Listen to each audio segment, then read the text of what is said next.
Okay, picture the global economy as this giant chessboard. Well, India just made a huge move, a real gambit. And it's one that doesn't just challenge another player, it questions the very rules the game has been played by for decades. So let's get into what this historic challenge to the dollar really means. Here's what we're going to cover. First, what exactly is the Petro Rupee Gambit? Then we'll dig into why India is doing this. It's all about sovereignty. After that, we'll look at the global ripples this is causing, the three huge hurdles India faces, and finally, how this could completely reshape the global game. All right, so let's start with the basics. What is this move that's got everyone in international finance talking?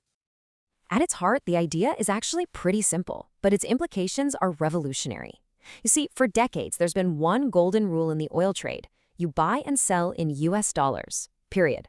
The Petro Rupee system is India's plan to break that rule by buying its most critical import, crude oil, using its own currency. And that really gets us to the big question, doesn't it? Is this it? Is this the start of a real, historic challenge to the reign of King Dollar? One single move might seem small, but what it represents is a fundamental crack in a system that's been rock solid for almost 50 years. So why would India do this? And maybe more importantly, why now? This isn't just some minor policy adjustment. It's a huge strategic play that's all about one thing: independence. This slide just lays it out perfectly. On the left, you've got the old way, being tied to the dollar, which means you're vulnerable to US sanctions, to the dollar's ups and downs. You're playing in their sandbox. On the right, that's the goal, sovereignty, where India controls its own destiny, its own payment systems, and can protect its economy from outside shocks. And the benefits are pretty clear. The big one, of course, is financial sovereignty, but it also gets very practical very fast.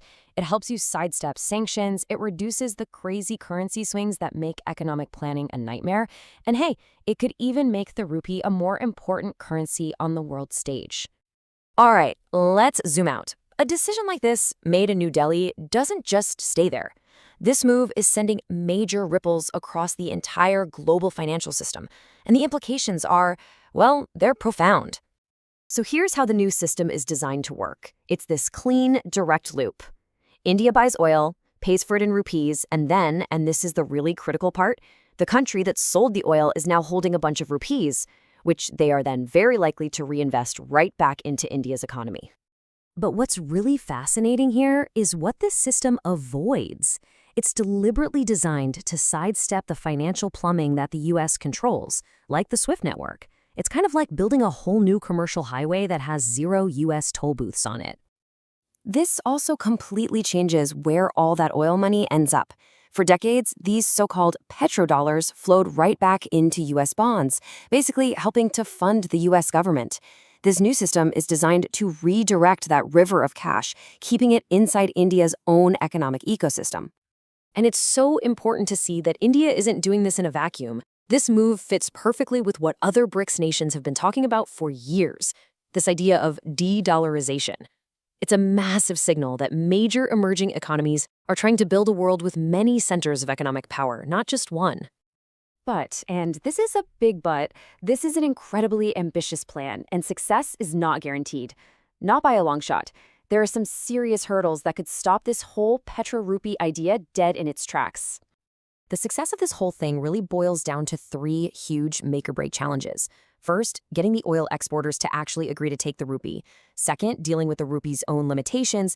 And third, navigating the inevitable political pushback.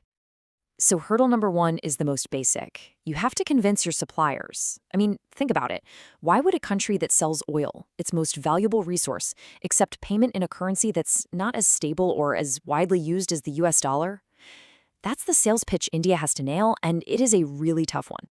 The second challenge is just a practical one. The rupee isn't what we call fully convertible. That means there are rules and restrictions on exchanging it for other currencies.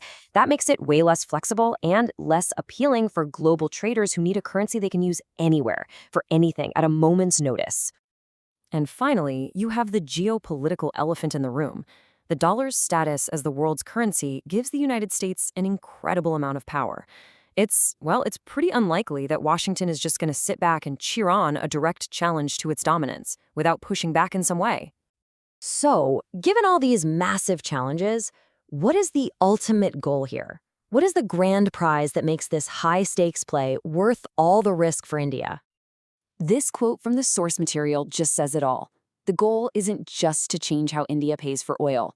It's to fundamentally reshape the entire architecture of global trade into a system that's more balanced, a system where emerging powers like India get to help write the rules.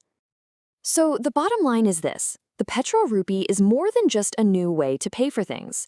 It's a clear, deliberate, strategic step toward building a multipolar world, a world where economic power doesn't just flow to one single place. Which leaves all of us with one final and really crucial question. India has made its move. It's placed its bet on a multipolar world. The question for the rest of us, is the future of global trade going to be written in more than one currency?